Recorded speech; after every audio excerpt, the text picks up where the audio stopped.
Saludos, ¿cómo están? Bienvenidos a esta primera emisión de Confesiones de Cuarentena con Carlos Hermosillo, servidor Miguel Gurbitz, y nos da mucho gusto contar con la presencia de José Díaz Valar, compañero nuestro en Telemundo. No necesita mayor presentación.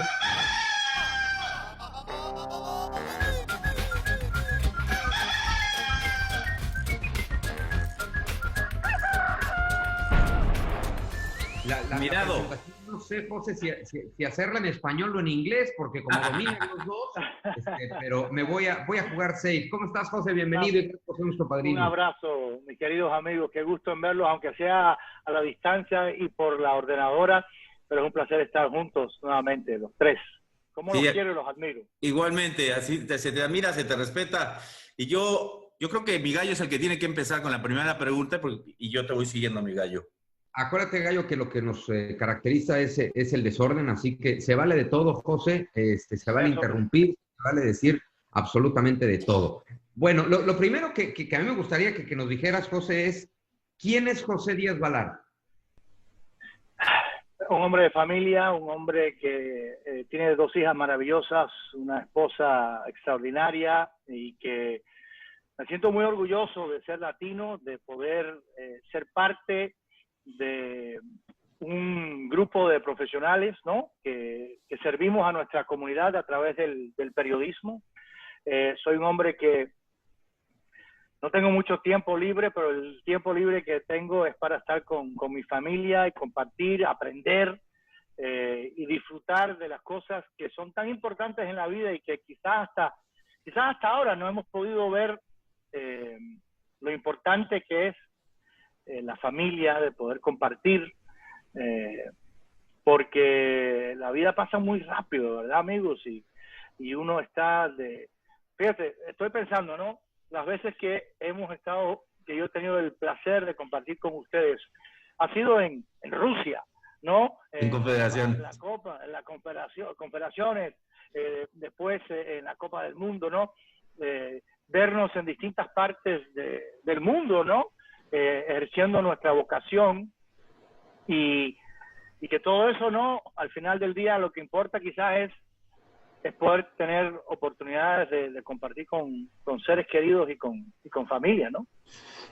Bueno, a mí personalmente me agrada mucho estar aquí contigo, José, porque yo tengo un gran cariño, un gran respeto de las cosas que yo admiro muchísimo de ti, que a lo mejor la gente no lo sabe, y si lo sabe es algo maravilloso que acabas de decir ahorita, es ese cariño con el que siempre saludas, ese que a veces uno no lo ve cuando está en esta situación como la que estamos el día de hoy, pues valoras muchísimo eso, porque te das cuenta que también la unidad, la amistad es muy valiosa. Y yo quisiera ir a decirte, dicen ¿qué querías ser de grande? ¿O qué quieres ser de grande, más bien?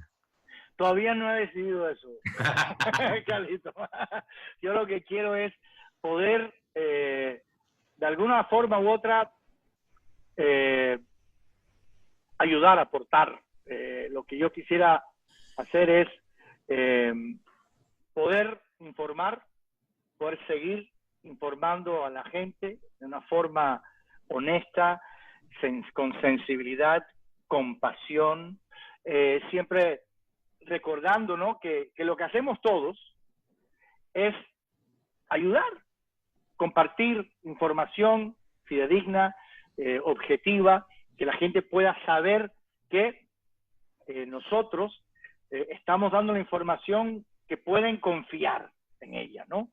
¿Qué quiero hacer yo cuando sea grande? Pues seguir haciendo lo que pueda para comunicar, para informar, y también yo creo que Carlos y Miguel, yo creo que es importante también ser agradecido, ¿no? Ser agradecido por la oportunidad de precisamente hacer lo que hacemos, ¿no?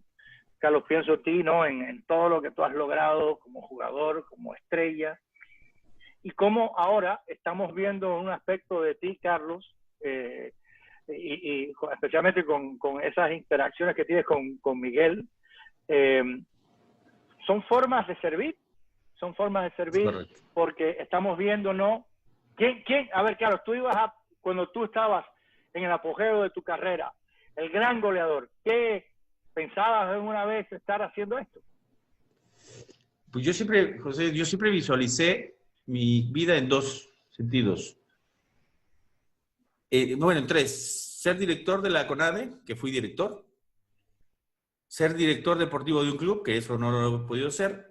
O visualizar mi carrera en medios, que eso me gustaba. Me costó trabajo. Quería conocerme, di la verdad. Y es que sí, yo siempre quise conocer y trabajar con el güero, que antes era gordito y ya estaba más sabroso. Pero está lindo, ¿ah? Está lindo. Muy lindo, hombre. Está muy lindo. Y Miguel, ¿tú qué quieres hacer cuando seas grande? Fíjate que yo siempre quise ser beisbolista, José. Mi sueño frustrado es ser beisbolista. Jugué toda mi vida en México, jugué un par de mundiales juveniles, bueno, infantiles más juveniles, y yo me quedé con esa espinota clavada. Yo quería ser beisbolista, y bueno, siempre supe que quería hacer algo relacionado al deporte, y encontré pues, en esto un oficio aunque maravilloso. Tiene cuerpo de todo menos de deportista, ¿eh? Sí, ¿no? Sí. De todo. ¿Qué pasó, José? Mira. Oye, No, José. sí que te ves bien, hombre, te ves bien. Oye, José, viniendo de una familia política, ¿por qué periodismo? Porque yo creo que, mira, mi hermano es congresista. Mi otro hermano, somos 4 hermanos nosotros, fue congresista federal durante 26 años. Mi padre fue político en Cuba, fue periodista.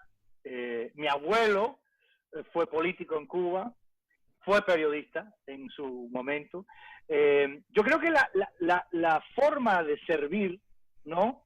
Al final del día, el periodismo hecho con amor y con honestidad, y la política hecha con amor y honestidad, que lo vemos tan inusual y tan difícil de ver, al final del día son formas de servicio, ¿no? Y yo siempre de niño decía, ¿qué será? Y entre las oraciones que yo siempre tengo, ¿no? Cuando uno habla con Dios, en esos momentos yo decía, Dios, estaré haciendo, ¿qué es lo que tienes para mí? ¿Cómo puedo yo tratar de hacer una diferencia?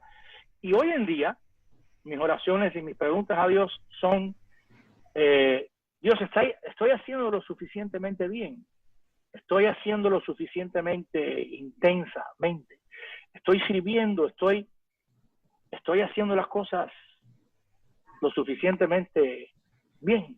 Y yo creo que eso de servir, de tratar de hacer una diferencia, cuando lo pones como semilla, como ethos, como leitmotiv musical, para usar un término musical, es igual en la política, que en el periodismo, que en un sinnúmero de formas de servir, ¿no? Pero, les puedo compartir una cosa rapidito, sí, claro. No que hable tanto, pero no. Siempre recuerdo que mi padre y mi madre, que están ya en el cielo, pero nos decían siempre a nosotros, muchachos, lo que ustedes decidan hacer en la vida, si lo hacen con toda su pasión y su corazón, y lo hacen por servir, decidan ser jardineros, o abogados, o los que recogen la basura, si lo hacen con amor, son los mejores haciendo eso, y se dan cuenta que lo que están haciendo es por servir, porque el jardinero, el que recoge la basura, está haciendo un servicio extraordinario a nuestro país y al mundo. Ellos nos decían, lo que ustedes decidan hacer, si lo hacen con pasión y con determinación y con amor, para nosotros eso va a ser más importante que al presidente de un país. Claro. Amén, José. Amén. Tienes toda la razón. Y por eso hago lo que hago. Y tienes toda la razón, porque hay mucha gente que piensa hoy en lo que estamos viviendo, y tenemos, ¿no?, que poner ahí nuestras oraciones. Veía una entrevista que realizaste el día de ayer en tu noticiero, en los médicos, en las enfermeras, cambiaron, en todo el staff médico, pero en eso muchas veces nos olvidamos en la gente que se encarga de limpiar los hospitales, por ejemplo. Sí. Y yo decía hoy, bueno, quedándote en casa, ¿no?, salvas tu vida, pero salvas la de ellos. Si tú te quedas en casa, permites que ellos vuelvan a la suya. Entonces, Yo creo que tus padres han de estar muy orgullosos, muy contentos, desde arriba viéndote, porque has tenido una carrera exitosísima. Lo haces en español, lo haces en inglés. Ahora nos vamos a ir a meter ese rubro, pero déjame regresarme a la parte de familia.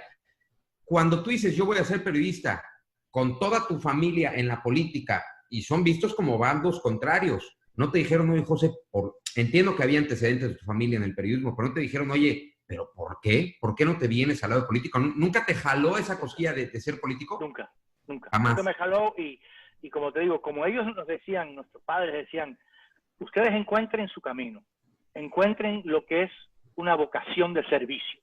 Y sea lo que sea, si eso es lo que a ustedes les llena y que piensan que pueden hacer una diferencia, eso es lo más importante que ustedes pueden hacer.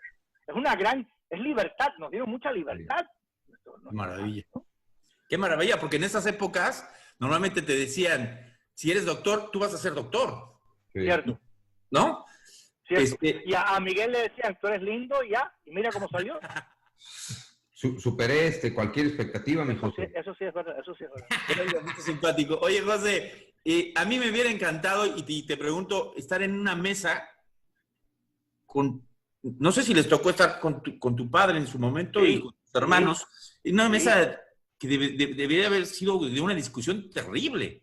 Siempre, siempre. Una discusión terriblemente interesante y fascinante. Y cuando me reúno con mis 3 hermanos también seguimos esa tradición, ¿no? Mi padre también nos decía, solo del libre intercambio de ideas no afines a las tuyas es cuando brota la luz del conocimiento. Solo cuando uno tiene conversaciones y vivencias con gente que no son como uno, que no piensan como uno, es cuando uno puede verdaderamente crecer y aprender. Y esas conversaciones las tengo todavía yo. Ven acá, Gallo, ¿escuchaste bien esto? Para que aprendas, ¿eh? Todavía no te aprendo nada, pero todavía estoy abierto a la luz, ¿no? Para ver si me iluminas. Oye, José, cuéntanos alguna anécdota de esta de sobremesa. ¿Alguna vez alguien se paró de la mesa diciendo, ¿sabes qué? Estás equivocado, el partido lo está haciendo mal. Platícanos. Siempre son y han sido conversaciones interesantes. Yo tuve el placer de... Una de las cosas que mis padres siempre nos decían es, no hay pregunta tonta. Sí, claro. No hay pregunta tonta. Pero lo que ustedes decidan preguntar, piénsenlo. Entonces, yo me acuerdo de reuniones o de almuerzos y cenas de niño con mis padres, donde siempre teníamos un invitado, un amigo, que cada día, si no cambiaba, había gente de todas partes y de todos los pensamientos. Y recuerdo una cita que Lord Chesterton, que es un filósofo inglés que fue político, que una vez estaba con un amigo, un lord en Inglaterra, y paró a ver unos granjeros que estaban en la calle, en la carretera, estaban en el campo. Y le dijo el lord a Chesterton, ¿cómo usted habla? Usted que es un lord, a hablar con personas que no tienen nada que ver con usted. Dice, bueno, porque esas son las personas que más nos pueden enseñar en la vida.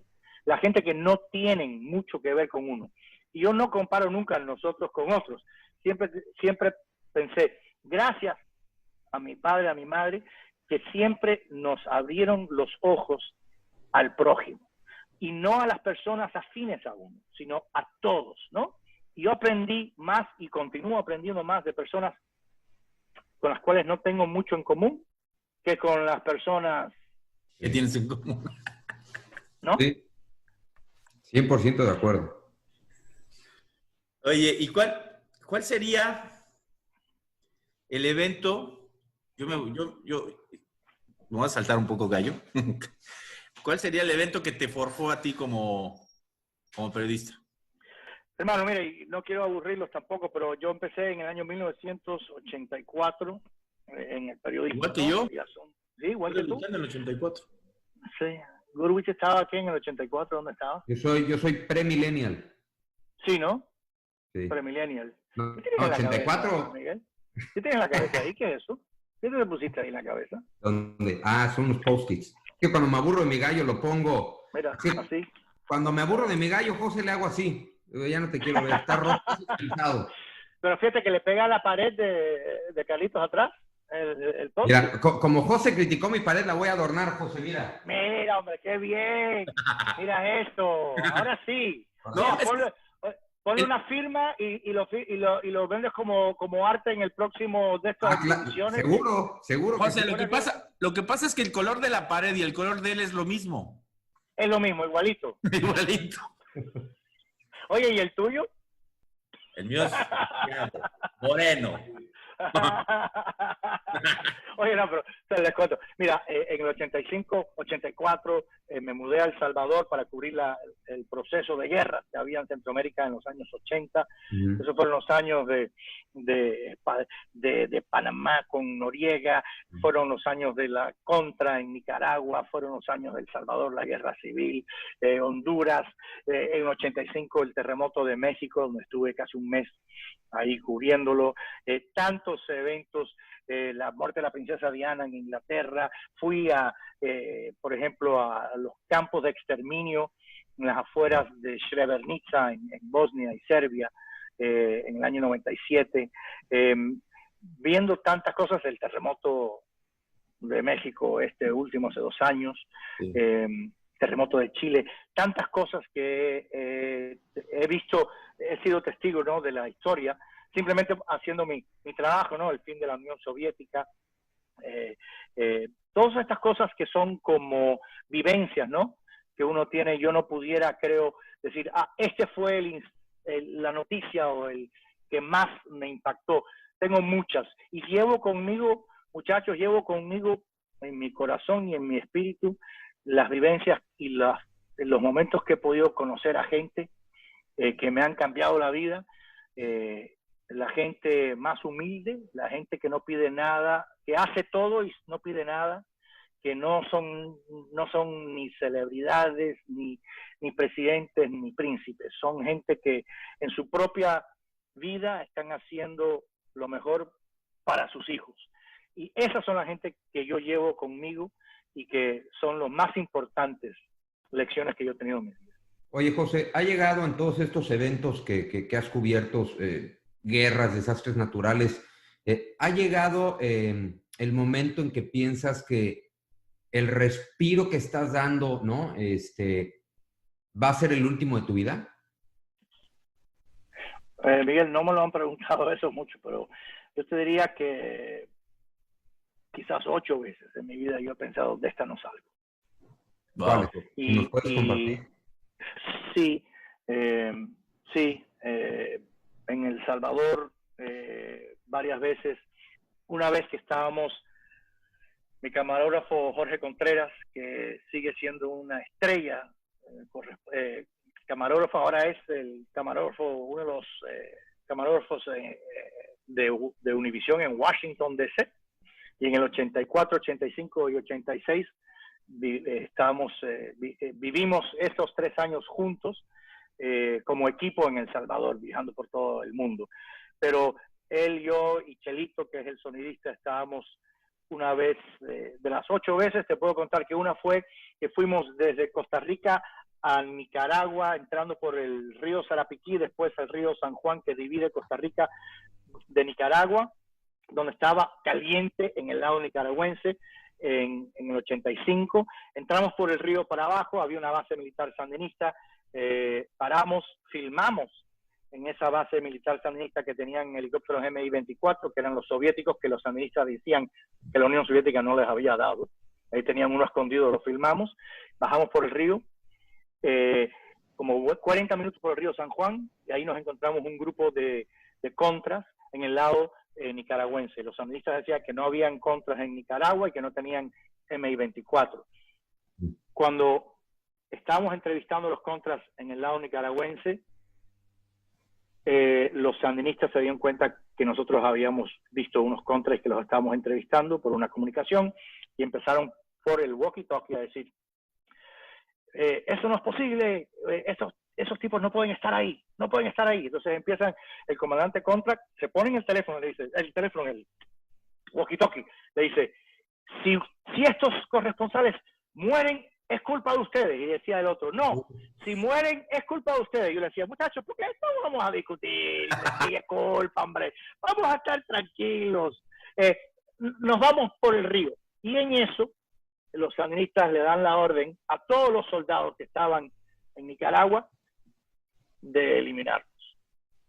Entonces, teníamos que ir por el río San Juan 40 minutos para llegar al río Sarapiquí y salir de territorio entre Nicaragua y Costa Rica, y con la orden de que cualquier soldado que estuviera cerca del río fuese al río y nos disparara.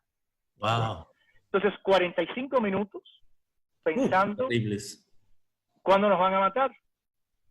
Y gracias a Dios no nos mataron, pudimos salir. Hubo repercusiones después, porque al salir con el reportaje que había un M24 en Nicaragua y que habían contras en Nicaragua en ese lado, a mí me dijeron que hubo repercusiones mortales para los jefes sandinistas que estaban en esa base, por parte del mismo gobierno sandinista. Pero creo que mataron a uno de los suyos. Pero esos 45 minutos en esa lanchita pequeña, estaba ahí Ignacio Santos, que ahora es un de los periodistas top en Costa Rica. En ese momento estaba con nosotros. Éramos Chelito, Jorge Contreras, Ignacio Santos, yo y el caballero que le habíamos alquilado la lancha. Y 45 minutos regresando, pensando, ¿cuándo nos matan? Qué bárbaro. ¿En quién pensabas, José? Tú sabes qué, Miguel, esto nunca lo he dicho. Tú sabes lo que pensaba, entre otras cosas. Siempre orando a Dios y pensando en mi familia. Pero pensaba, ¿será que yo puedo concluir esta frase? Wow. Y lo repetía varias veces. ¿Será que yo podré concluir esta frase? En silencio, ¿no? Internamente, es lo que yo decía. ¿Será que podré terminar esta frase? Entonces empezaba una oración, alguna cosa. Entonces decía, ¿será que yo podré terminar esta frase? Y no sé por qué me tocó decir eso, pero mira, la terminé y aquí sigo. Oye, ¿y hay algún evento, José, que te haya hecho llorar? Uf, muchos. El terremoto de México del 85, las cosas que vi, lo que vivimos, el terremoto en Chile, 2010, el terremoto pasado de México también. Estando, a veces uno ve lo mejor y lo peor de la humanidad a 2 metros de distancia. A veces juntas las cosas, ¿no? Me acuerdo que en el 86 hubo un terremoto bastante grande en El Salvador y había un centro comercial que se había hecho trizas, así, se había roto. Entonces la gente de la calle, nosotros llegamos a ver, la gente de la calle estaba sacando los escombros con las manos, como hicieron en México, hasta perdiendo uñas, así. No tenían a ningún ser querido en ese centro comercial, pero simplemente la reacción era ayudar. Entonces estaban así perdiendo uñas, dedos para sacar. Había un niño de 10 años, 12 años, que estaba así, mi mamá ya está abajo, ayúdeme. Entonces la gente así. Y entonces en uno de esos, un señor a 2 metros dice, muchachos, vengan. Entonces todos esos voluntarios, gente, estaban ahí porque el niño decía que su mamá estaba enterrada ahí abajo. La mitad de ellos vienen a donde estaba este señor, porque pensaron, bueno, y empiezan también, y le pregunto yo, bueno, ¿quién tienes ahí? Y dice, no, yo soy joyero, quiero ver si me sacan las joyas aquí antes que se me pierdan. No. Entonces, en 2 metros, uno ve a Dios y al diablo. Claro. Y me acuerdo, una de las cosas que me acuerdo ya después de noche, ya había bajado el sol, cuando terminé mi día, que se fue todo el mundo porque ya no había nadie con vida, habían sacado gente con vida, no habían sacado a la mamá de este niño. Y me acuerdo que las últimas imágenes que tengo de eso, cuando nos fuimos, fue ese niño sentado ahí arriba, en esos escombros. Porque él no se veía. Y el hijo de su madre me había dicho y a los otros, ay, vengan, para sacarle las joyas, ¿no? Eso. Son las dos caras. Sí, y fíjate que eso me lleva a la siguiente pregunta que seguramente ya la respondiste. Yo sé que es muy difícil encontrar recuerdos gratos, recuerdos, digamos, que te llenen el alma en una situación así. Y esa era mi siguiente pregunta. tu mejor recuerdo, tu recuerdo más sentimental de algún desastre, de alguna guerra, y el peor que tengas? Muchos. Te voy a decir, la señora en el terremoto de México pasado, la señora de Chiapas que vive en el DF y que estaba con una cesta de pan de Chiapas, repartiéndoselo a la gente, incluyendo los periodistas que estaban afuera de Álvaro Obregón, la calle Álvaro Obregón, donde se murió desafortunadamente mucha gente. Y que de ahí precisamente yo le pedí al presidente Peña Nieto que viniera, que trajera refuerzos. Nunca se apareció, parece que no sabía cómo llegar, aunque le expliqué cómo ir de Los Pinos hasta Álvaro Obregón, parece que se perdió. Pero esa señora repartiendo pan de Chiapas, y yo dije, señora, para mí no, muchas gracias, ¿no? Déselo a la gente que está aquí. Señor, y eso, dice, no, es que mi familia de Chiapas me manda a mí a veces pan para yo poder, pues, seguir aquí en el DF. Pero hoy le estoy dando el pan de mi familia a otra gente, ¿no? Eso para mí fue una maravilla ver, y lo vi mucho en México y en el terremoto de Chile, un hombre que yo llevo conmigo mucho, Luis Gatica, que es un paramédico que estaba en Constitución, Chile, con su esposa y su hija, su hermano, esposa e hijo. 2 familias juntas que se fueron camping ese fin de semana, ese día, en una islita justo en la afuera de Constitución, Chile, cuando estaban ahí camping y llegó el terremoto, y ellos sabían en Chile que un terremoto de esa índole trae tsunami. Entonces, no sabían, estaba en una isla, no se podían escapar. Y entonces el Luis Gatica fue, los hombres que estaban en camping, había varias familias, fueron y se agarraron del árbol en la parte más alta de la isla. El islita no es un peñoncito, y entonces se agarraban los hombres de lo que había y de su familia. Entonces Luis Gatica, hubo 3 tsunamis, y en la tercera vio como su hermano, la esposa del hermano y el hijo se lo llevó al mar. Y entonces él ve cómo él agarrado a ese árbol no puede más y se le va de la mano con su esposa y su hija. Cuando yo lo conocí y me fui después de ahí, nunca había encontrado ninguno de los cuerpos. Pero te digo esta historia porque Luis Gatica sobrevivió eso. Perdió toda su familia. Y cuando yo lo conocí, muchachos, lo conocí porque él estaba en una escuela que se había convertido en un hospital, surciendo a los niños que se habían cortado por el terremoto, y les tocaba la cabecita y les decía, no te preocupes, ya lo peor pasó, no tengas miedo, el futuro es brillante. Wow. Y yo pienso, Luis Gatica, un hombre que había perdido todo, ¿qué estaba haciendo? ¿Cuál fue su reacción? No mandar a todos, sino al contrario. Ir a surcir, ponerle curitas. A curar gente. A curar niños que habían sido. Y me trae muchas veces lágrimas, pero me trae mucha esperanza saber que hay Luis Gaticas en todas nuestras comunidades, en todas nuestras vidas. Hay gente que sin pedir nada están creando su propio legado de servicio, ¿no? Y siempre pienso en Luis Gatica y pienso mucho en esa señora de Chiapas que en vez de quedarse con el pan que le mandaban para su propia familia, se lo estaba dando al prójimo. Pienso mucho en gente así que he tenido el privilegio durante estos 35 años de conocer. Y esas son la gente que a mí me dan ilusión, a la gente que a mí me da esperanza y a la gente que a mí me llena de orgullo poder conocer a través de mi carrera, de mi profesión, de Noticias Telemundo. Y ¿sabes qué? Pienso mucho en la gente en los campos, que hoy están en los campos aquí, siendo el trabajo que nadie en Estados Unidos quiere hacer, y que en estos momentos nadie los está ayudando. Y si no es por ellos, no hay quien en este país pudiera comer. Tienes razón. Tienes toda la razón. Esas son las estrellas, esos son los celebrities, Esos son la gente que de verdad deberíamos estar aplaudiendo. Los médicos, las enfermeras, los del campo, la gente que está trabajando de sol a sol para ayudar a su familia en las condiciones más difíciles del mundo y no se quejan. Esas son la gente que nosotros deberíamos estar aplaudiendo. Y esas son la gente que nos hace a nosotros una vida mejor y que creo yo que me enorgullezco y hablo en nombre de ustedes dos de que podemos servir nosotros. Claro. Que podamos servir.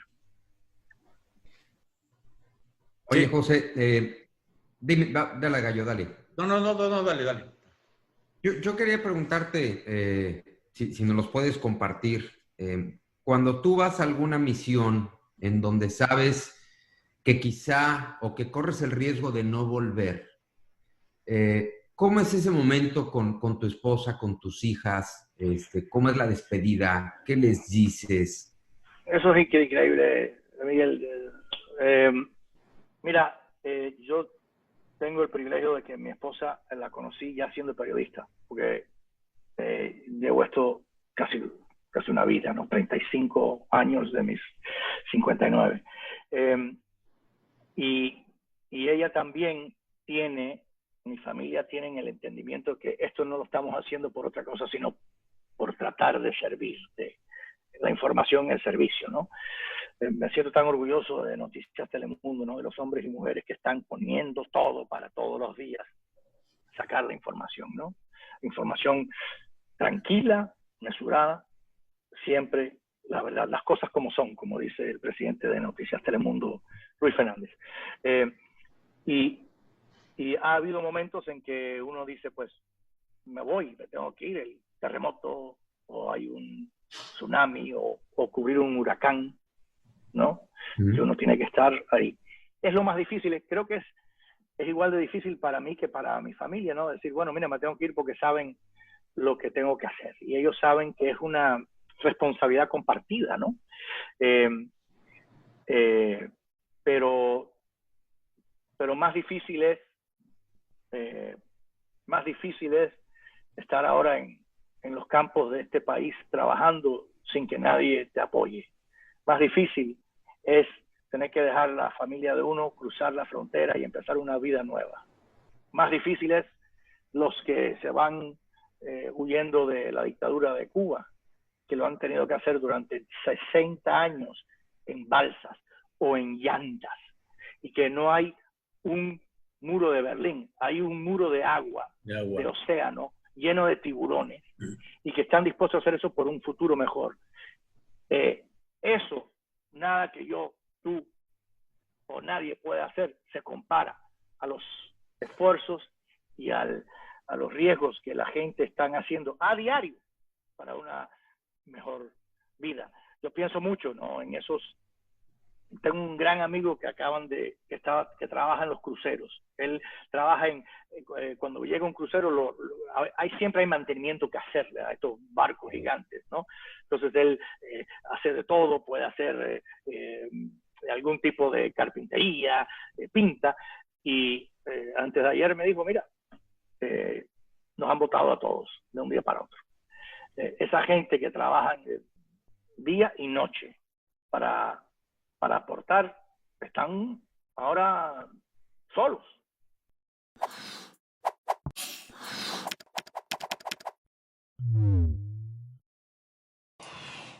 Ya que nos encontraste, no nos pierdas. Suscríbete a nuestro canal de YouTube de Telemundo Deportes.